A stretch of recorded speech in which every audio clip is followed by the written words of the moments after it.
अस्सलाम वालेकुम। आपको आज के प्रोग्राम में खुशामदीद। पाकिस्तान तहरीक इंसाफ आज इस्लामाबाद में बढ़ती हुई महंगाई के खिलाफ जलसा कर रही है। लॉन्ग मार्च के बाद तहरीक इंसाफ का ये इस्लामाबाद में इस तरह से बड़ा पहला पावर शो है जिससे पार्टी चेयरमैन इमरान खान खिताब करेंगे। लॉन्ग मार्च के बाद तहरीक इंसाफ का यह इल्जाम था कि उनके कारकुनों की पकड़ धकड़ की गई, इस्लामाबाद पहुंचने नहीं दिया गया। इसके बाद उन्होंने इस हवाले से अदालत से रुजू करने का ऐलान भी किया। अब वो इस जलसे और एहतजाज के हवाले से सूरत हाल आज मुख्तलिफ नजर आ रही है। तहरीक इंसाफ को आज जलसे की इजाजत जो है वो मिली है। इस्लामाबाद में सिक्योरिटी हाई अलर्ट है, जलसा गाह के इर्द गिर्द और रेड जोन में पुलिस एहलकार तैनात हैं। इस जलसे में शिरकत के लिए चेयरमैन तहरीक इंसाफ इमरान खान रैली की शक्ल में शमशाबाद रावलपिंडी से परेड ग्राउंड आए हैं। आज का जलसा बहरहाल तहरीक इंसाफ की सियासत के लिए अहम जरूर है। लॉन्ग मार्च में कारकुनों की शिरकत के हवाले से आपको याद होगा बहुत सारे सवालात उठे थे, लेकिन क्या आज तहरीक इंसाफ साबित कर सकेगी कि पीटीआई का जो वर्कर है वो अभी भी उनके साथ खड़ा है? फिर दूसरा अहम सवाल इस हवाले से यह है कि क्या इन जलसों के हवाले से हुकूमत पर कोई प्रेशर बनाने में पाकिस्तान तहरीक इंसाफ कामयाब होगी या नहीं? एक तो आज के प्रोग्राम में जो है वो इसके ऊपर होगी। दूसरी तरफ महंगाई जो मेन इशू है उस हवाले से भी कुछ आशारिये जो सामने आ रहे हैं वो अच्छे नहीं हैं। वफाकी इदारा शुमारियात ने आज पूरे माली साल 2021-22 की जो है वो रिपोर्ट जारी की है, जिसके मुताबिक पिछले साल 1 जुलाई 2021 से अब तक महंगाई में 12% इजाफा रिकॉर्ड किया गया है। पेट्रोल की बढ़ती हुई कीमतें, रुपए की बेकदरी, बिजली की कीमतों में जो इजाफा हुआ है ये वो बड़े अवामिल हैं जिन्होंने अवाम पर बड़ा असर डाला है। हुकूमत इस महंगाई का जो जिम्मेदार है वो साबिका हुकूमत को करार देती है, लेकिन क्या मौजूदा हुकूमत के पास इस बढ़ती हुई महंगाई के तनाजुर में अवाम को रिलीफ देने का कोई प्लान है? किस तरह से उनकी मुश्किल आसान की जा सकती है? ये इंपॉर्टेंट इशू है। आज वजीर आला पंजाब के इंतखाब के हवाले से भी, क्योंकि सुप्रीम कोर्ट का तहरीरी हुक्मनामा जारी हुआ, इस हुक्मनामे में कहा गया कि फरीकैन की यकीन दहानी पर लाहौर हाई कोर्ट के हुक्म में तरमीम कर रहे हैं।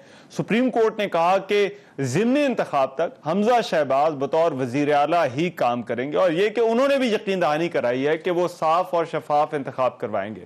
अब महंगाई वाला इशू है और उसके बाद ज़िमनी इंतखाबात, और ऐसा लगता है कि ये जो मामला है ये भी सारा वजीर आला पंजाब का इंतखाब ये ज़िमनी इलेक्शन पर आ गया है।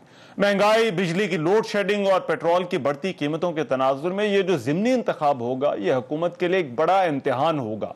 आज मरीम नवाज ने इंतखाबी मुहिम का आगाज भी कर दिया है। क्या हुकूमत इस इम्तिहान में कामयाब होगी नहीं, इस पर भी प्रोग्राम में बात होगी। और फिर एक और आम खबर है जिसका जिक्र करना जरूरी है, वो ये कि गुज़िश्ता रात सीनियर तजज़ियाकार अयाज अमीर पर हमला किया गया। वज़ीर आज़म शहबाज शरीफ और पीपल्स पार्टी के चेयरपर्सन बिलावल भुट्टो और साबिक वज़ीर आज़म इमरान खान ने भी इस वाक़े की मज़म्मत की है। इसी तरह से एक्सप्रेस न्यूज़ के एंकर पर्सन इमरान रियाज के खिलाफ भी मुतअद्दिद FIRs जो हैं वो दर्ज की गई हैं। ये जो वाक़यात हैं, इन वाक़यात का तसलसल और ये मामलात, ये भी एक सवालिया निशान है। हुकूमत को इस मामले को ज़रूर देखना चाहिए कि इसके पीछे क्या मुहर्रिकात हैं और ये क्यों हो रहा है। आज के प्रोग्राम में जो है वो बात होगी। वेरी क्विकली मेरे साथ आज के प्रोग्राम में जो मेहमान मौजूद होंगे मैं तारुफ करा देता हूँ। इफ्तिखार दुरानी साहब पाकिस्तान तहरीक इंसाफ से मेरे साथ इस्लामाबाद स्टूडियोज़ में मौजूद हैं, और फिर मुस्लिम लीग नून से राना सनाउल्लाह साहब भी हमारे साथ जो है वो ज्वाइन करेंगे इस डिबेट के अंदर। मैं मेहमानों से गुफ्तगू का जो है वो आगाज करूंगा, लेकिन एक ब्रेक मुझे लेनी पड़ी। एक ब्रेक के बाद आते हैं तो फिर इन इश्यूज के ऊपर और स्टार्ट करेंगे पाकिस्तान तहरीक इंसाफ का जो जलसा है आज का इस्लामाबाद का, उससे इस ब्रेक के बाद। ब्रेक के बाद प्रोग्राम में एक मरतबा फिर से खुशामदीद। डॉक्टर इफ्तिखार दुरानी साहब पाकिस्तान तहरीक इंसाफ से और कमर जमान कारा साहब पाकिस्तान पीपल्स पार्टी से, वो हमारे साथ मौजूद हैं। दोनों सीनियर रहनुमा हैं। मैं दुरानी साहब जरा पहले हुकूमत का मौकफ ले लूं क्योंकि आप लोगों का जलसा है। अब कारा साहब ये फरमाइएगा, ये आप महंगाई का जिम्मेदार तो पिछली हुकूमत को खान साहब वजीर आजम थे उसी को करार देते हैं, और अब क्योंकि वो फिर से इस्लामाबाद आए हैं, जलसा कर रहे हैं और महंगाई के इशू के ऊपर जो है वो जलसा कर रहे हैं, तो आपको लगता है उनके इस जलसे का जवाब है आज जो वो इस्लामाबाद में कर रहे हैं? रहमान, पहली गुजारिश ये है कि खान साहब की हुकूमत की गलत पॉलिसियां जो हैं वो एक वजह है। यस, उनकी जो साहब नेगोशिएशन थी वो पूर नेगोशिएशन थी। ये बात शौकत तरीक साहब ने भी कही जब ये मुआहदा हुआ था, हमारा भी ये व्यू था, और उनकी गलत पॉलिसियों की बदौलत ये इक़दाम जरूर हुए, लेकिन ये सिर्फ वाहिद रीजन नहीं है। बिलाशुबा उसके बाद आलमी मंडी में तेल की कीमतें बढ़ी हैं, कोयले की कीमतें बढ़ी हैं। जो $100-125 टन का कोयला था आज $300 से इसके मिल रहा है। तो नेचुरली उसके इम्पैक्ट आने से हमारा कॉस्ट ऑफ फ्यूल बढ़ गई, तो हमारी एनर्जी की कॉस्ट बढ़नी थी। इसी तरह फ्यूल की कीमतें अगर आलमी मंडी में बढ़ी हैं और खान साहब ये गलत फैसला कर गए कि वो अल्टरनेटिव उसका रिसोर्स दिए बगैर सब्सिडी ऐलान कर दी, लेकिन वो ना भी करते तो इवन देन शायद इतने रेट कुछ उनके दौर में बड़े होते, कुछ आज हमारे दौर में भी फिर बढ़ाने पड़ते। ये कहना कि जी उनका सारा कसूर है, सारा नहीं है, लेकिन काफी हिस्सा बिल्कुल उनका है और कुछ हालात का है। रही बात खान साहब का लॉन्ग मार्च करने की और मार्च करने की या जलसा करने की महंगाई के खिलाफ, बिल्कुल महंगाई है, हमारे दौर में बिल्कुल महंगाई हुई है। 100 रुपए के करीब तेल की कीमतें बढ़ी हैं, बिजली की कीमतें बढ़ी हैं, गैस की कीमतें, और उससे हर चीज की कीमत को आग लगी है। तो मैं बिल्कुल ये समझता हूँ कि इस वक्त लोगों को बड़ी तकलीफ हुई है, लेकिन मसला ये है कि हुकूमत के पास ये बात हम समझते हैं और इससे लोग नाराज भी हैं, लोगों को तकलीफ भी हुई है, लेकिन हमारे पास बतौर हुकूमत के और क्या ऑप्शन था कि हम क्या करते। यानी अगर हम इनके मुताबिक जो डील थी या अगर हम सब्सिडीज जो खान साहब ने ऐलान की थी, अगर हम वो 30 जून तक जारी रखते और IMF डील ना होती, तो फिर हमारे साथ जो इंटरनेशनल बाकी डोनर्स हैं या हमारे दोस्त ममालिक के वो भी कमिट ना करते, तो हमें खुदा न खास्ता डिफॉल्ट की तरफ जाना पड़ता। अगर डिफॉल्ट होता तो फिर क्या तेल सस्ता हो जाता, डॉलर सस्ता हो जाता, क्या पेट्रोलियम, क्या बिजली की कीमतें कम हो जाती, क्या हमारा ट्रेड बेहतर हो जाता या बहुत वर्ष हो जाता, या सिंगापुर आपको सोच वाले श्रीलंका वाले हालात पैदा हो जाते। अच्छा, उस वक्त के अंदर आपने दो मुश्किल फैसले हैं, एक बहुत गलत फैसला, बहुत मुश्किल फैसला है, एक निस्बतन कम मुश्किल फैसला है, दोनों ही बुरे फैसले हैं। तो आपने एक बुरा फैसला किया ताकि हम एक इंतहाई बुरे फैसले से बचे रहे, एक इंतहाई मुश्किल सूरत हाल से बचे रहे। बिल्कुल मुझे इस बात का एहसास है कि महंगाई बढ़ी है और इसके ऊपर खान साहब एक अपोजिशन की जमात है, उनका हक है, उनको बिल्कुल जलसे करना चाहिए। कारी साहब ये बताइएगा, देखिए जब ऐसा सूरत हाल होती है तो हुकूमतें सिचुएशन को मैनेज करती हैं, उसमें कोई रिलीफ भी देती हैं, कोई इधर उधर से हल निकालती हैं, थोड़ा कुशन जो है वो आवाम को देने की कोशिश करते हैं कि उन पर एक प्रेशर पड़े। मगर जो आपकी गुफ्तगू और वैसे भी जो हुकूमत की भी मौशी टीम जो बताती है सूरत हाल के बारे में, ऐसा लगता है कि हुकूमत जो है वो शायद बेबस है इस महंगाई के सामने, और चीजें महंगी करने के अलावा और ये जो सारा इजाफा है इसको आगे ट्रांसफर करने के अलावा हुकूमत के पास कोई और ऑप्शन नहीं है। नहीं, ऐसे नहीं है। मैं मानता हूं ये है कि जो गवर्नमेंट कर सकती है, 2-3 इकदाम गिना दे, तो वैसे तो बहुत सारे हैं, लेकिन अपने 2 काम करने हैं। ठीक, एक ही कि आप अपनी आमदन बढ़ाएंगे। तो हमने अपने टैक्स के अहदाफ हासिल किए, जो पिछली गवर्नमेंट अपने अहदाफ बना के गई थी, उससे भी हमने एनहांस करके लिए। ठीक है। और अब हमने 9,000 अरब का एक बड़ा एम्बिशियस टारगेट मैं कहूंगा, और इंशाल्लाह हम इसको अचीव करेंगे। उसके अलावा चारा नहीं है। दूसरा जो हमारा काम ये था कि क्विकेस्ट पॉसिबल कौन से सेक्टर से ग्रोथ आ सकती है। इस वक्त पाकिस्तान 30 लाख टन गंदम इम्पोर्ट कर रहा है, बाकी फूड आइटम्स इंपोर्ट कर रहा है, तो हम फूड इनसिक्योरिटी का भी शिकार है। और हमारा एग्रीकल्चर सेक्टर हमें क्विकेस्ट ग्रोथ दे सकता है, जिससे हम अपनी इंपोर्ट्स को भी कम करेंगे, हमारी डॉलर कंजम्पशन भी कम होगी और हम उसको अल्टीमेटली एक्सपोर्ट करके डॉलर कमा भी सकते हैं। तो सबसे ज्यादा इंसेंटिव उसको दिया गया, इंडस्ट्री को भी इंसेंटिवाइज किया है। और दूसरा जो आपका ह्यूमन रिसोर्स है उसको एक्सपोर्ट करके, क्योंकि वर्ल्ड मंडी में इस वक्त आलमी मंडी के अंदर यूरोप हो, गल्फ हो, इवन सऊदी अरब फर्ज करें, अगले 3-4 साल के अंदर सऊदी अरब को कोई 1 करोड़ वर्कफोर्स की जरूरत है। उन्होंने अपने $1 ट्रिलियन प्रोजेक्ट शुरू किया है, 3-4 शहरों को उन्होंने रीमॉडल करना है उसके लिए। तो इसी तरह यूरोप में कारा साहब ये जितने इकदाम हैं ये थोड़ा सा टाइम इसमें लगेगा। वो मैं जो आपसे पूछना ये चाह रहा था कि ये जो क्विक फिक्स इसकी क्या है, मैं बताने लगा। हाँ, ठीक है ना, मैंने आपको कहा ना क्विकेस्ट पॉसिबल टाइम में। अब आप नोट छापने आप कर्ज लेने एक तरीका ये है, कर्ज की भी एक लिमिट है ना।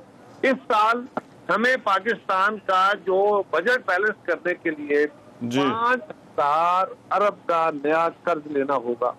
4,000 अरब का कर्ज हमने रीपे करना है और इसके अलावा कोई दूसरा रास्ता नहीं है। अच्छा, हमने करना क्या है, हमने अपने खर्चे कम करने हैं, हमने अपने लेजर्स एंड लग्जरीज को कंट्रोल करना है। उसके लिए हमने बहुत सारे बोर्ड बंद की है, अच्छा, उसके ऊपर स्टेट किया है। तीसरा और तो बाकी काम आपने ये करना है कि पाकिस्तान की जो इकोनॉमी की ग्रोथ के लिए इतने इकदाम आप कर सकते हैं। आलमी मंडियों के अंदर अपनी रसाई बेहतर करनी है। पाकिस्तान इस वक्त बैटअप से अगर निकल रहा है, अल्लाह करे उसके ऊपर जल्द फैसले हो जाएंगे तो उसका फायदा होगा। GSP प्लस हमारे पहले दौर में हुआ था, अब फिर 10 साल के बाद GSP प्लस आने वाला है। ठीक है, उसके लिए हम कोशिश है। अच्छा सर, एक मिनट जरा दीजिएगा, आप साथ ही रहिएगा। मैं जरा दुरानी साहब से पूछ लूं, क्योंकि ये लोग बाहर निकले हुए हैं। पहले तो ये बताइएगा कि अब वो जो लॉन्ग मार्च था, क्या तहरीक इंसाफ ने अब ये सोच लिया है कि वो अब अपोजिशन का जो है वो किरदार अदा करेगी, जलसे करेगी, महंगाई के ऊपर करेगी, ज़िमनी इलेक्शन जो है वो लड़ेगी? एक दूसरा ये बता दीजिएगा, और दूसरा फिर ये कि वो तो जिम्मेदार आपको कहते हैं, तो आज महंगाई के खिलाफ ही आप जो है वो निकले हुए हैं। बिस्मिल्लाहिर्रहमानिर्रहीम जी, इसमें सबसे जो है अच्छी बात यह कायरा साहब ने तस्लीम किया कि महंगाई है, क्योंकि आखिरी मार्च जो कायरा साहब की पार्टी ने किया था, इनके चेयरमैन ने, को चेयरमैन ने, वो महंगाई के ख़िलाफ़ ही किया था। और अजब इत्तेफाक है कि आज जो है वो महंगाई उससे दुगना हो चुकी है जो महंगाई हमारी थी। ठीक है। और यही वजह थी कि जो हुकूमत से हमें हटाने की। दूसरी बात यह है कि जब हमें हुकूमत दी गई थी तो उस वक्त हमारे जितने भी इंटरनेशनल फाइनेंशियल इंस्टीट्यूट्स थे उसमें हमारी रेटिंग नेगेटिव थी। 2018 की बात करूं, तारीख से का सबसे बड़ा current account deficit Tehreek Insaf की हुकूमत को दिया गया। तारीख में सबसे बड़ी वबा जो 100 साल में एक दफ़ा आती है, कोरोना, हमें भी मिला। और इन 44 महीनों में, इन 3.5 साल में जो हमने कारकर्दगी दिखाई, उसमें जो कायरा साहब की हुकूमत है उन्होंने economic survey of Pakistan launch किया। इफ्तिखार दुरानी ने या इमरान खान ने नहीं लॉन्च किया। ये इनका सर्वे कहता है कि हमारी जो ग्रोथ थी, GDP ग्रोथ जो थी वो जो है 6% थी। जितनी भी बड़ी सनतें थी, लार्ज स्केल जो मैन्युफैक्चरिंग थी, वो 25 साल में सबसे ज़्यादा जो रिकॉर्ड ब्रेक किया वो हमारी हुकूमत में हुआ। ठीक है। सनतें बिल अमूम जो हुई हैं वो रिकॉर्ड उसका जो हमने 25 साल का ब्रेक किया। और ज़राअत का भी जो कायरा साहब ने जिक्र किया, ज़राअत में हमने 5 बम्बर क्रॉप्स दी हुई हैं हमने। अच्छा, ये तो बैकग्राउंड है जो कि इनके इकनॉमिक सर्वे में लिखा हुआ है। इसके अलावा आपकी एक्सपोर्ट 25 साल में तारीख हमने तोड़ी है। ठीक है जी, क्योंकि इधर जो है सबसे बड़ा चैलेंज जो कायरा साहब की हुकूमत को है वो डॉलर ड्राई अप हो रहा है, वो एक्सपोर्ट से आता है। दूसरा इनका शॉर्टफॉल कहाँ पे है, वो है रेमिटेंसेस पे। शार्प डिक्लाइन इन रेमिटेंसेस है। अभी मुझे नहीं पता ये क्या स्टडी करवाएंगे। उस हवाले से तो बड़े डिफरेंट फिगर्स आए थे। कोई कह रहा था रेमिटेंसेस बढ़ गई हैं, उस पर कोई फर्क नहीं पड़ा। वो देखें, ये बड़े ये जो पैमान रेमिटेंसेस बढ़ी है। सर मुझे अर्ज करने देना, कायरा साहब मुझे अर्ज करने दें। अच्छा सर, वो जो है ना, आपसे भी 2 हाथ आगे हैं आपके इत्तेहादी मीडिया मैनेजमेंट में, उनसे आपका मुकाबला नहीं हो सकता। उन्होंने रोशन डिजिटल अकाउंट रिलीज किया है, रेमिटेंसेस नहीं। आप डबल चेक कर लीजिएगा, मैं ये बिल्कुल वसूख से कह रहा हूँ। क्योंकि दूसरी तरफ से दावा ये था कि रेमिटेंसेस में जो है हुए चैलेंज करके कह रहा हूँ कि ये फिगर आपका गलत है। अच्छा ठीक है, हम दोबारा रेमिटेंसेस बढ़ी है। ये तरीका है ना रानी साहब कि आप अपनी तरफ से ऐसे फिगर बोलते चले जाए। मेरे साथ आप एक एक फिगर जरा करें। आप सर इकोनॉमिक सर्वे है आपके पास? आपने ये क्या है, ग्राफ आपने ये दिया कि 30 लाख टन गंदा पानी रिपोर्ट कर रहे हैं, ये आपका बम्पर ग्राफ आई है। ये आपने पाकिस्तान की बड़ी इकोनॉमी में, आपके पास इकोनॉमिक सर्वे ऑफ पाकिस्तान की कॉपी है कायरा साहब? मैं तो इकोनॉमिक सर्वे ऑफ पाकिस्तान बता रहा हूँ आपको। मोटरसाइकिल बन गए हैं, टीवी इतने बन गए हैं, वॉशिंग मशीनें इतनी बन गई है। ये ग्रोथ है पाकिस्तान की। आपके मुझे बताएं कायरा साहब, आपके पास इकोनॉमिक सर्वे ऑफ पाकिस्तान की कॉपी है? मैं तो उसकी फिगर पढ़ के आपको बता रहा हूँ, आप वो पढ़ के दिखाएं। ये चले जी, हम नहीं इसमें करते हैं। चले, मैं इंटरवीन कर सकूं, आप ये मेरा फोन है, मैं देखें जी मेरे पास, मैं आपको फिगर बता रहा हूँ इकोनॉमिक सर्वे ऑफ पाकिस्तान की। इकोनॉमिक सर्वे ऑफ पाकिस्तान ये मैं गूगल कर रहा हूँ। कायरा साहब, ये हम ब्रेक के बाद ये फिगर्स मेरे और आपकी अच्छा सर, इसमें थोड़ा सा इसमें टाइम लगेगा। अगर आप मुझे थोड़ी सी इसमें करना है, ब्रेक के बाद मैं अवेलेबल नहीं होगा। नहीं, आप फिगर बोले, मैं आपको बता, मैं ये इकोनॉमिक फाइनेंस तो नहीं कर सकता, लेकिन मैं मुदाखलत यहाँ पे ना आप ज्यादती कर रहे हैं। देखिए सर, एक मिनट जरा, सर साजिश तो नहीं मैं कर सकता, लेकिन मैं मुदाखलत की जसारत जरूर करूंगा। मेन मसला इसके अंदर मोटा मोटा ये है। मैं आपसे इजाजत चाहूंगा क्योंकि मेरे पास कितना ही विंडो था। अच्छा ये जरा मैं मुझे बोलने देना भी, मैंने ये निकाल ली है ना highlight of economic survey. Durrani साहब क्या कह रहे हैं? ये खुल गया है। मैं अपनी तरफ से कुछ भी नहीं कहूंगा। मुझे गलत बयानी करने की क्या जरूरत है कि मैं लोगों को बताता फिरूं गलत। हुकूमत में आप लोग हैं, आप जवाबदेह हैं। हमारे ऊपर आप डालेंगे इकोनॉमिक सर्वे, तो आपने लॉन्च किया हुआ है, उसमें ये तमाम गुफ्तगू। आप फिक्र बोलिए ना। मैं ये जैसे एक मिनट में ये मैं स्क्रीन पर दिखा रहा हूँ, ये खुल रहा है। जैसे आएगा मैं आपको फिगर इकोनॉमिक सर्वे। अगर आप जरा आप मेरे साथ अलग प्रोग्राम रखे। मैं बता रहा हूँ एक फिगर मैं बोलता हूँ, क्या पाकिस्तान 30 लाख टन गंदम इंपोर्ट कर रहा है कि नहीं? ये आपका कमाल है कि नहीं? बताइए है कि नहीं? या सर ये इकोनॉमिक सर्वे में 5 बम्पर क्रॉप्स हैं सर, 5 बम्पर क्रॉप्स हैं सर। इसके ऊपर गुफ्तगू हो सकती है। आपकी मेजर क्रॉप मुझे बताएं, आपके इकोनॉमिक सर्वे में लिखा हुआ है 5.98 GDP ग्रोथ है, वो हवा से आ गई है कायरा साहब। फोन बना लिए और नहीं मोटरसाइकिल बना लिए। और नहीं कायरा साहब 5.98% GDP आपके इकोनॉमिक सर्वे में लिखा हुआ है कि नहीं लिखा हुआ? मुझे बताएं। भाई मैं जो तो वो ग्रोथ कैसे आ गई है? हम यहाँ पे घर में बैठे हुए। आप अगर ये उतनी देर फिगर निकाल रहे हैं, मैं कायरा साहब से एक और चीज पूछ लूं। नहीं आप कायरा साहब से ना पूछे ना जी। आप मैं कायरा साहब से एक और चीज उतनी देर पूछ लेता हूँ। आप फिगर निकाल लेना सर। ये मैं फिगर निकाल जैसे आ रहा है कायरा साहब, मगर आप ये फरमा दीजिए, ये बताइए से कैसे आई है? चले मैं जरा सियासी एक सवाल, आप ये गैर सियासी पूछे, ये ग्रोथ कैसे आ गई? चले ये भी सवाल हो गया कायरा साहब, मगर साथ ये ना करें ना सर कायर साहब। आप देखें ना, ये आपका बड़ा आला फिगर है। मैं आपसे पूछ रहा हूँ, आपने बाकायदा एग्रीकल्चर ग्रोथ में कमाल किया। ये 30 लाख टन गंदम एग्जैक्टली कमाल किया हुआ है हमने, एग्जैक्टली कमाल किया। कायरा साहब 22 प्रोग्राम हुए हैं आपकी। माशाल्लाह 52 साल पुरानी पार्टी है, 37.5 साल दूसरे हुकूमत में रहे हैं। हम 21 प्रोग्राम आप लोगों ने लिए हुए हैं, हमने नहीं लिए। कायरा साहब आपने प्रोग्राम लिए, हमने तो टोटल $3 अरब हमें मिले हुए हैं, जिसके ऊपर आज गुफ्तगू कर रहे हैं। हमारी गुफ्तगू में झूठ बोल रहे हैं। नहीं आप ये भी गलत बयानी कर रहे हैं। मैं क्यों झूठ बोलूंगा? नहीं देखिए कायरा साहब, मैंने आज तक कभी झूठ नहीं बोला। ये आप ज्यादती कर रहे हैं। चले एक मिनट, चले मैं जरा पहले बारी बारी कर लें सर, जरा बात ये ना करें ना, झूठ की बात ना करें। मैं आपकी गलत बयानी को चलने दूंगा। नहीं आप मैं आज तक मैंने झूठ नहीं बोला और मैं कभी भी झूठ नहीं बोला। चले सर, मेरी जरा गुजारिश है, वो उतनी देर में दुरानी साहब सर जरा सुन लेना सर। दुरानी साहब फिक्र निकाल लेते, लेकिन आप सर ये बताइएगा बारी बारी। ओके सर, पहला कहता है the real GDP posted as a growth of 5.9% in financial year 2022। ठीक है सर, ये पहली लाइन ये लिखी हुई है। खामोश रहिए। अच्छा जी, चले एक मिनट एक कर लें। दुरानी साहब एक मिनट दे दें जी। कायरा साहब चले आप कर लें बात, आप बताइए जी। ये बताइए ना रहमान, आप सवाल कर लीजिए। अच्छा मैं सवाल सर ये कर रहा था, अब वो तो आप कह रहे हैं, लेकिन ये सर को प्रेशर है इन जलसों का हुकूमत के ऊपर। मैं थोड़ा सा आपको इससे मैं हटा रहा हूं जो नंबर से बात हो रही है, लेकिन ये सियासी सवाल मैं चाहता हूं जरा आप इसका भी जवाब दे दें कि क्या इसका कोई प्रेशर है हुकूमत। Agriculture 4.4% mainly due to 6.6% growth in the crops of 3.3% growth in the livestock. एक मिनट, ये एग्रीकल्चर लिखा हुआ है यहाँ पे। कायरा साहब मुझे कह रहे मैं झूठ बोल रहा हूँ, मैं पढ़ के सुना रहा हूँ। ये पढ़ के सुना रहा हूँ, ये इनका इकोनॉमिक सर्वे। मैं आपके पास वापस आ जाता हूँ। ये चलाएं जी, प्रोड्यूसर को दें, ये चलाएं जी सर। ऐसे साल में 4 बच्चे देना शुरू हो गई थी आपके दौर में? जी सर, ऐसे ही था ना। ये तो आपके पास नहीं, तो ठीक हमारे पास ही ना सर। सर एक मिनट, आपने लिखा हुआ है सर, मैंने तो नहीं लिखा हुआ। जी कायरा साहब आपसे पूछ रहा हूँ कि आपने गंदम इंपोर्ट कर रहे हैं सर। ये इतनी खूबसूरत डायग्राम है जो कह रही है एग्रीकल्चर ग्रोथ 4.4%। ये कैमरे पे है जी सर। बारी बारी दुरानी साहब, growth in export of goods and services 39%। चल अच्छा जी, GDP 5.9%। सर एक मिनट का दुरानी साहब, एक मिनट जी। कायरा साहब आप कर लीजिए बात, फिर दुरानी साहब आप कर लीजिएगा बात, बारी बारी कर ले। कह रहा हूँ ये कोई है, मैं अर्ज कर रहा हूँ जी। खान हक है, वो जलसे करें, वो जुलूस करें, वो एहतजाज करें, महंगाई है, बिल्कुल उनका हक है, वो लोगों के नुमाइंदे हैं, नुमाइंदगी करें। मैं तो इस बात का कह रहा हूँ ना, और हमारे ऊपर यकीनन एक प्रेशर होगा, हुकूमत को रहनुमाई दें, बताएं कि ये इकदाम करें, आपके फलां इकदाम गलत हैं, आपको बड़ी आसानी से चीजें मिल सकती हैं, फिर चीज आप सस्ती कर सकते हैं, कुछ मौजूद है, फलां जगह पे हम पैसे पार कर गए थे, वहां से निकाल ले फलां खजाने से, दे दे कौम को। तो ये एक तरीका मौजूद है, बिल्कुल करें। लेकिन हमारे पास जो ऑप्शन थे,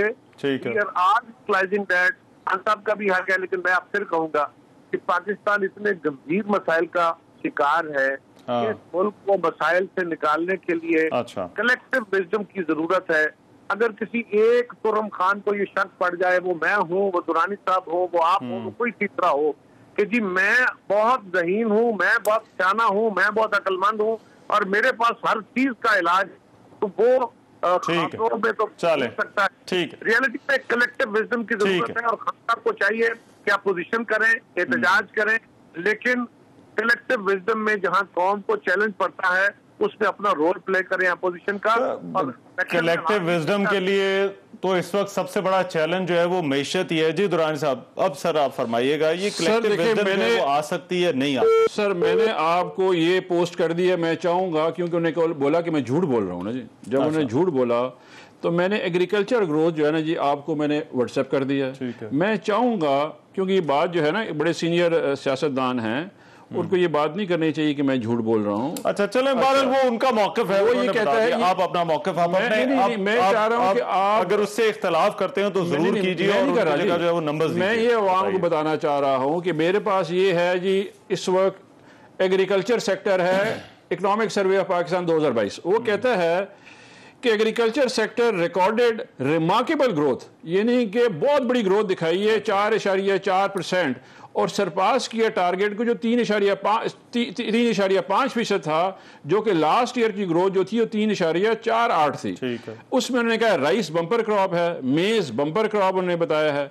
उसके बाद ये लिखा हुआ है जी कॉटन इंक्रीज हुई है। वीट इसमें शामिल नहीं, क्योंकि वो बार-बार वीट के हवाले से वीट उन्होंने लिखा हुआ है 30 लाख टन गंदम जो है वो इंपोर्ट की है। नहीं सर, 26.394 मिलियन टन जो है वो गंदम प्रोड्यूस हुई है, ये लिखा हुआ है। अच्छा, लाइफ स्टॉक जो कह रहे थे ना कि 2-4 बच्चे दे रहे थे, वो life stock has shared 61.89% in the agriculture. 14% जो है ऑफ द जीडीपी जो था वो लाइफ स्टॉक था जी। ये मैं आपको क्लियर कर दूं। मैं अब एक ब्रेक ले लूं अगर आपकी इजाजत हो, एक ब्रेक के बाद आते हैं। सर ये अगर आप दिखा दें, क्योंकि उन्होंने फरमाया कि मैं झूठ बोल रहा हूं, ये अवाम को पता चलना चाहिए कि ये कितने सच्चे हैं और हम कितने सच्चे। मैं एक ब्रेक पर जा रहा हूं, एक ब्रेक के वापस आते हैं। तो फिर जो दूसरा इशू है कि ये ज़िमनी इंतखाबात पर ये मामला, महंगाई वाला, पेट्रोल की बढ़ती कीमतें और ये जो बिजली की लोड शेडिंग है, ये किस तरह से असरअंदाज होगा या नहीं होगा। और ये हुकूमत के लिए जो इम्तिहान अब बन गया है, क्योंकि वज़ीर आला पंजाब का जो इलेक्शन है वो भी अब इसी के ऊपर जो है वो उसका सारा इन्हिसार है। तो क्या हुकूमत इस इम्तिहान में कामयाब होगी या नहीं, इस ब्रेक के बाद आ रहे हैं। ब्रेक के बाद प्रोग्राम में एक बार फिर से खुशामदीद। पाकिस्तान तहरीक इंसाफ का इस्लामाबाद में जो जलसा है उस पर बात हो रही है। दुरानी साहब हमारे साथ हैं। ब्रेक पर जाने से पहले कारी साहब भी थे। कारी साहब का बहुत शुक्रिया, वो अब प्रोग्राम में मौजूद नहीं है। लेकिन दुरानी साहब, मुझे पीटीआई के हवाले से ये सवाल ज़रूर आपसे पूछना है कि ये ज़िमनी इलेक्शन के हवाले से तो बात हो रही है, तहरीक इंसाफ एक तरफ ज़िमनी इलेक्शन में भी जा रही है, वज़ीर आला पंजाब का इंतखाब भी जो है वो लड़ रही है, सेनेट में भी मौजूद है, लेकिन दूसरी तरफ साथ ही साथ ये भी कह रही है कि भाई आप फ्रेश इलेक्शन भी करा दें। तो ये क्या पीटीआई की जो सियासी हिकमत अमली है, क्या ये उसका हिस्सा है ये सारा कुछ, या फिर इसके अंदर कोई कन्फ्यूजन है? नहीं, कन्फ्यूजन तो कोई भी नहीं, हम बड़े एब्सोल्युटली क्लियर है इस लिहाज से कि एक डेमोक्रेटिक पार्टी है और डेमोक्रेटिक राइट, आप जब भी जो है इलेक्शन का प्रोसेस आएगा हम उसमें हिस्सा लेंगे। एक हमारी जो है स्टेटेड पोजीशन है वो नेशनल असेंबली पे है। अच्छा। नेशनल असेंबली पे हम समझते हैं कि ये एक साजिश के ज़रिए हमारी ऊपर हुकूमत मुसलत की गई है और ये सारे के सारे उसके एहलकार थे, हम उसको लेजिटिमाइज नहीं कर सकते। जो कायरा साहब से आपने सवाल पूछा ना, जो सबसे बड़ा चैलेंज इनको क्या है, सबसे बड़ा चैलेंज है ही लेजिटिमेसी का इनका, क्योंकि इनको लिजिट मान ही नहीं रहे इंटरनेशनली। और अच्छा, दूसरा ये कि अगर आप अक्टूबर की बात करें या सितंबर की अगले साल की बात करें, फिर भी टाइम फ्रेम बड़ा कम है, लॉन्ग टर्म हो नहीं सकती। अच्छा, फिर एक सबसे बड़ी लार्जेस्ट जो इस वक्त गवर्नमेंट रूलिंग पार्टी थी उसको आपने माइनॉरिटी बना के अपोजिशन में बिठाया, वो उनको एक्सेप्ट नहीं कर रही है। अच्छा। इंटरनेशनली जो है अगर आप उनको देखें ना, जो इस वक्त मुसल्लत हैं, इनके भाई की ऊपर फिल्में बनी हुई हैं, फिर कायरा साहब की पार्टी के जो चेयरमैन हैं उनकी ऊपर फिल्में बनी, बीबीसी ने बनाई हुई हैं, वो हमने नहीं बनाई हुई हैं। सो इंटरनेशनल इनकी रिप्यूट ऐसी नहीं है कि जो लोग उनके ऊपर ट्रस्ट कर सकते हैं। यही वजह मेरा सवाल इस वजह से था कि आप इंतखाब भी लड़ना चाह रहे हैं, लेकिन आप ये भी कह रहे हैं कि ये इनकी लेजिटिमेसी नहीं है और जो है वो इसकी बजाय फौरी तौर पर फ्रेश इलेक्शन जो है वो करवाया जाए। तो ये दोनों किस तरह से रिकंसाइल, किस तरह से? देखिए, इस तरह है कि फ्रेश इलेक्शन की रीजन यही है कि ये हुकूमत को मैनेज नहीं कर पा रहे और ना कर पाएंगे क्योंकि इनकी लेजिटिमेसी का इशू है। हम कह रहे हैं कि इसका हल एक ही है, आप जल्द इंतखाबात कराएं, एक मजबूत हुकूमत बनाएं, जो भी बनाते हैं, ताकि इंटरनेशनली ये पता चले कि इसके पीछे अवाम खड़ी है या नहीं है। अच्छा। अभी आपने थ्रू लॉबिंग और थ्रू इंटरनेशनल हेल्प और लोकल हेल्प आपने एक मेजॉरिटी पार्टी को माइनॉरिटी बना दिया, जो कि एज ऑफ 10 अप्रैल रहमान भाई यहाँ पे कोई इशू नहीं था पाकिस्तान में इन्फ्लेशन थी, महंगाई थी, निस्बतन मैनेजेबल था। ठीक है जी। अभी ये अनमैनेजेबल सतह पे चली गई है। ये जो अवाम निकल रही है, ये अल्लाह मियां की बड़ी खास मेहरबानी है इमरान खान के ऊपर। आज तक तारीख में जब भी किसी को ओहदे से हटाया गया उसके पीछे अवाम नहीं खड़ी होती। इमरान खान वाहिद लीडर है जिसके पीछे आके। मुझे जरा 1 मिनट दे, मैं राना सनाउल्लाह साहब वफाकी वजीर दाखिला हमारे साथ आ गए हैं, उनसे भी जरा पूछ लूँ ये जलसे के हवाले से और फिर मुस्लिम लीग नून के जो ज़िमनी इंतखाबात के हवाले से उनकी हिकमत अमली है। राना साहब बहुत शुक्रिया आपके वक्त का। राना साहब ये बताइएगा, ये जो जलसा है, इससे पहले तो तहरीक इंसाफ के बड़े इल्जामात थे कि उनके कारकुनों की पकड़ धकड़ की गई, पहुंचने नहीं दिया गया, तो आज लगता है सूरत हाल जो है वो मुख्तलिफ है इस हवाले से। तो आज का जो जलसा है, एक तो ये बता दीजिएगा इस हवाले से, क्योंकि आप वजीर दाखिला भी हैं, तो इसको किस तरह से देखते हैं, और दूसरा क्या हुकूमत के लिए कोई परेशानी है ये जलसों का होना, महंगाई के ऊपर तहरीक इंसाफ का बाहर निकलना? देखिए, पुरअमन जलसों का होना जो है वो तो किसी के लिए भी परेशानी नहीं होनी चाहिए। एक जमहूरी मुआशरे में हर किसी का आईनी और कानूनी हक है कि वो जो है वो पुरअमन जलसा करे, रैली करे, एहतजाज करे। और फिर जो साइज है इनका जलसे का, उससे तो बिल्कुल परेशानी जो है वो हुकूमत को जो है वो नहीं होनी चाहिए। और ये पुरअमन तरीके से जो परेड ग्राउंड जहाँ पे अदालत आलिया की तरफ से एक जगह तय कर दी गई है, तो वहाँ पे ये शौक से जलसा करें और वहाँ पे जो है वो गालियाँ दें पूरे मुल्क की सियासी क़यादत को, सियासी जमातों को, और उसके बाद फिर जो है वो अपना राजा राजी करके घर को जाए। अच्छा, तो आज के जलसे में आपने कहा साइज का जिक्र किया, क्या आपके पास क्या इतला, आप क्योंकि सिचुएशन को मॉनिटर कर रहे हैं, नहीं, कैसा जलसा है पीटीआई का? नहीं, आप इस बात की तस्दीक कर लें कि ग्राउंड में 12,000 से अगर ज्यादा कुर्सियां हैं, तो आप मुझे जो है वो आप कह सकते हैं एक कुर्सी का दूसरी कुर्सी से 6 फुट का फासला है और 12,000 कुर्सियां लगाई हैं, और वो भी मुश्किल से ही जो है वो भरी हैं। पीछे कुछ जो है वो खाली भी हैं। और जो ये रैलीज लेके आए हैं, पूरा केपीके यहाँ पे आया है। पूरे केपीके के सरकारी मुलाजमों को जो है वो डायरेक्शन थी कि अगर नहीं जाओगे तो नौकरी से जाओ। तो आप ये देख लें कि वहाँ पे कोई, मेरा ख्याल है कोई 2.5-3 लाख तो सरकारी मुलाजिम ही है, उनमें से वो भी नहीं सारे हैं। एक आदमी जो पकड़ा गया असला समेत, वो महकमा सेहत का मुलाजिम है। इसी तरह से जो फवाद चौधरी साहब हैं, वो कोई तकरीबन जो है वो 1.25 लाख लोगों का जुलूस लेके आए हैं।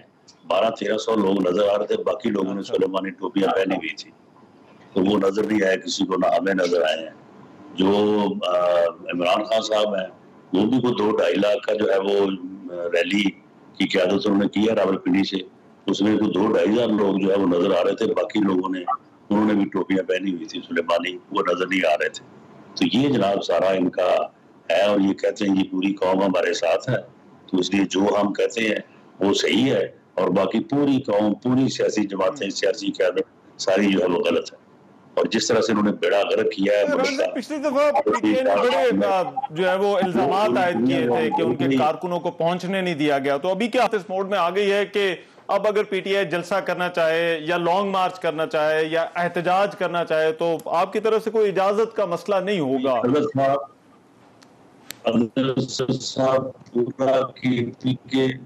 लोग रावलपिंडी से लाए हैं, इस्लामाबाद से लाए हैं, फिर उसके बाद गुजरांवाला तक तो इनकी रैलीज आई है। इनको किसी ने ट्रैफिक के इशारे पे भी रोका, तो ये इनका हाल है। चलो 25 तारीख को तो ये कह रहे थे ना हमें रोका गया है, हमें जबरदस्ती रोका, इसलिए हम नहीं आ सके ज्यादातर। आज तो इनको किसी ने नहीं रोका, ना इनको तैयारी करने से रोका किसी ने। तो उसके बाद आप जो इनकी कंडीशन है वो आपके सामने। अच्छा, ज़िमनी इंतखाब के हवाले से भी रान साहब ये तहरीक इंसाफ का कहना है कि जी जी, मैं ज़िमनी इंतखाब के हवाले से पूछना चाह रहा था कि ज़िमनी इंतखाब के हवाले से अब ये इम्पोर्टेंट हो गया आपके लिए भी इलेक्शन, तो वहां पर भी जो है वो पीटीआई का कहना है कि जो है वो प्री पोल रिगिंग जो है वो की जा रही है, ट्रांसफरें हैं, पोस्टिंग्स हैं, प्रेशर जो है वो किया जा रहा है अपने कैंडिडेट्स को जितवाने के लिए।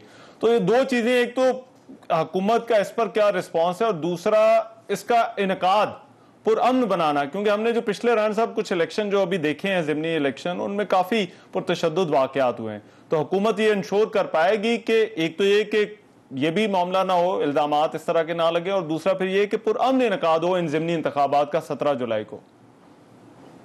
नहीं, मुझे ये बताएं कि अगर पोस्टिंग ट्रांसफर हमने की हैं तो इन्होंने क्यों नहीं इलेक्शन कमीशन को इस बात की शिकायत की? उनका रिकॉर्ड दिखाएं, आपको दिखाएं, मीडिया को, कि ये पोस्टिंग ट्रांसफर की है। पोस्टिंग ट्रांसफर हो ही नहीं सकती। जहां जहां पे भी इलेक्शन है वहां वहां पे पोस्टिंग ट्रांसफर बाई लॉ नहीं हो सकती। वहां पे कोई डेवलपमेंट स्कीम अनाउंस नहीं की जा सकती। अगर की है हमने या किसी जगह पे काम हो रहा है तो बताएं। मामला ये है कि तकरीबन कोई 14-15 सीटों पे तो ये मुकाबले पे नहीं है। ये मुजफ्फरगढ़ में मुझे बताएं किस सीट के ऊपर इनका मुकाबला है। डेरा गाजी खां में बताएं, लोधरा में बताएं, मुल्तान में बताएं। टोटल 4 सीटों के ऊपर जो है वो ये कंटेस्ट कर रहे हैं और शोर मचा रहे हैं कि ये हमारे साथ धांधली होगा। इनको पहले से इनको मालूम है कि इनकी क्या पोजीशन है, तो इसलिए ये अपने अगले बयानिए के लिए जो है ये एक अपना जो है वो इंतजाम कर रहे हैं।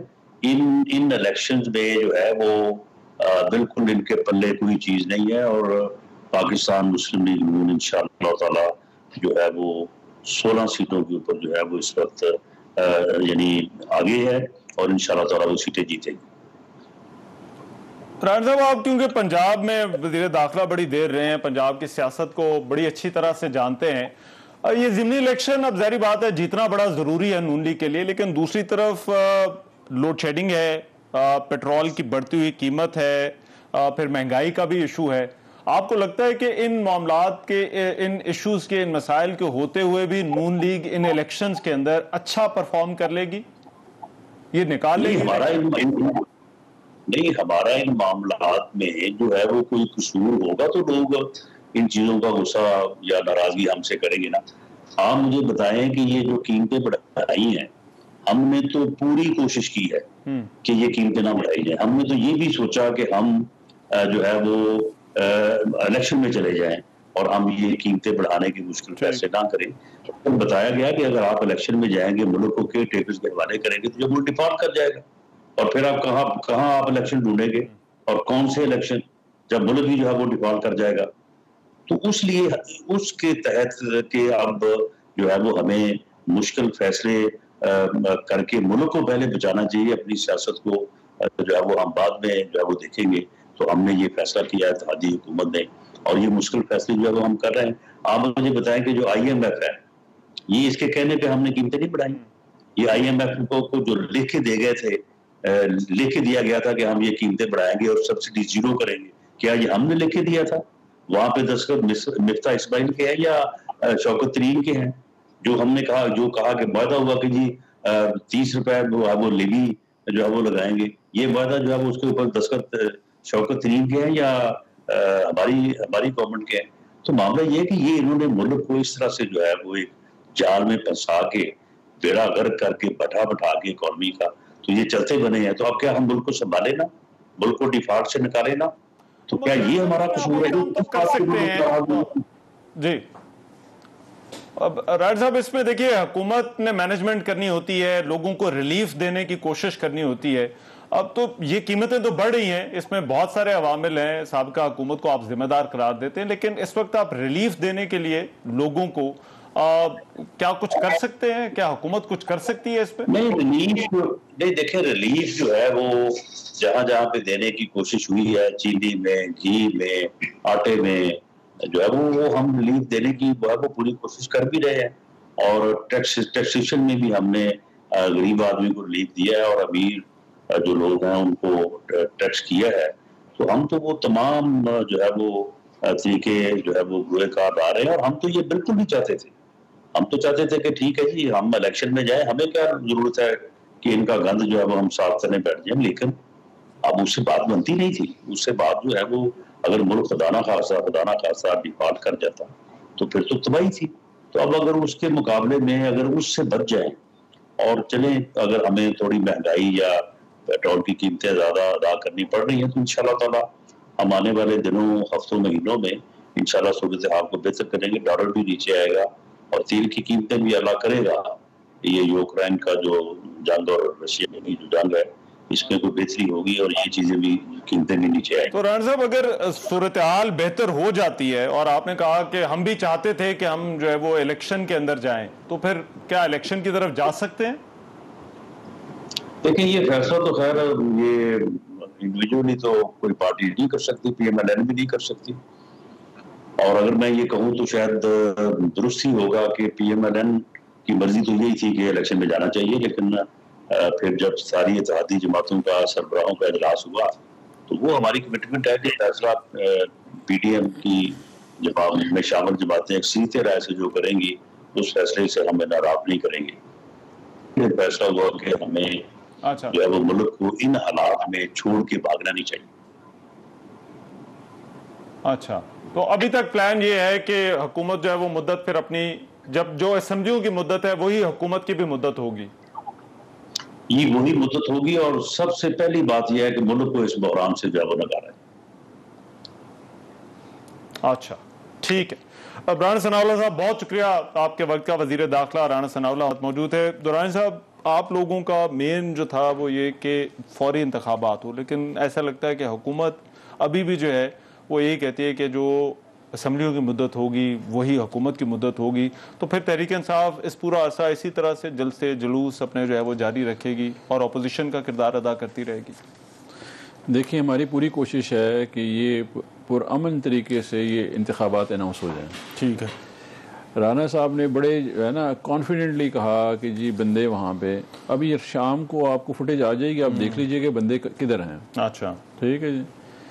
पब्लिक इनसे मुतनफ़र हो चुकी है, इस हुकूमत से, इस टोले से मुतनफ़र हो चुकी है। ये पब्लिक पल्स रीड नहीं करना चाह रहे हैं। ये चाह ये रहे हैं कि जिस चीज़ का जो खदशा है इसका इफेक्ट सितंबर से आप ऑनवर्ड देखेंगे। अभी जो फील कर रहे हैं ना जी, ये बड़ा मिनिमल है क्योंकि अभी इन्होंने किया है, अभी जो इस वक्त हो रहा है। जी जी जी। आप सितंबर से दिसंबर के दरमियान आप टाइम देखेंगे, इन हुकूमत ने वास्ते खुद डाल के अनाउंस कर रहे हैं इलेक्शन, इसकी बस की बात नहीं है। एक गवर्नमेंट जिसकी क्रेडिबिलिटी इंटरनेशनली जीरो है, ये जहाँ जहाँ गए इनको कोई जवाब, सब ने जवाब दे दिया कि हम हेल्प नहीं कर सकते हैं। अच्छा, द रीज़न बीइंग मैं बता रहा हूँ कि ये पब्लिक जो है सिर्फ इमरान खान की वजह से खामोश है। इमरान खान चाहते हैं कि जी इलेक्शन खुद अनाउंस कर दें, क्योंकि वो तो खुद भी चाह रहे थे जल्दी इलेक्शन हो जाए। इस मुल्क का एक ही वाहिद हल है, इस तमाम सियासी जो इस वक्त बुरहान जो चल रहा है, वो चीफ जस्टिस साहब ने उस दिन सुप्रीम कोर्ट में भी कहा, जब ये आया हमजा शहबाज से, उन्होंने कहा जी आइडियल सिनेरियो है कि आप वापस जमहूर के पास चले जाएं, आप जाएं जमहूर के पास। इन्होंने तो ये सारा मैस क्रिएट करदा ही तो इनका है। अगर मैस इन्होंने ठीक करना है तो फिर वो ठीक कौन करेगी? मतलब अगर सारा खराब इन्होंने किया तो ठीक किसने करना? ये तो ठीक नहीं कर सकते, इनके बस की बात। तो आपको लगता है ये खुद ही जो है वो इलेक्शन की तरफ जो है वो चले जाएंगे अवाम के प्रेशर से? जी, ये जो अवाम निकली है घरों को जाने वाली नहीं है। ठीक है, ये दे विल मेक श्योर कि जी इनसे ये इलेक्शन अनाउंस करवाएं। बहुत शुक्रिया। इफ्तिखार दुरानी साहब हमारे साथ मौजूद थे। बहरहाल पाकिस्तान तहरीक इंसाफ आज अपना जलसा कर रही है और पाकिस्तान ये जलसा जो है वो बेसिकली जो है वो तहरीक इंसाफ के लिए, जैसे मैंने शुरू में कहा, बड़ा अहम है। तहरीक इंसाफ को पता चलेगा कि उनका वर्कर जो है वो उनके साथ किस हद तक जो है वो खड़ा है। आज के प्रोग्राम से इतना ही। मेजबान रहमान अजहर को इजाजत दीजिए। अल्लाह ने के बाद।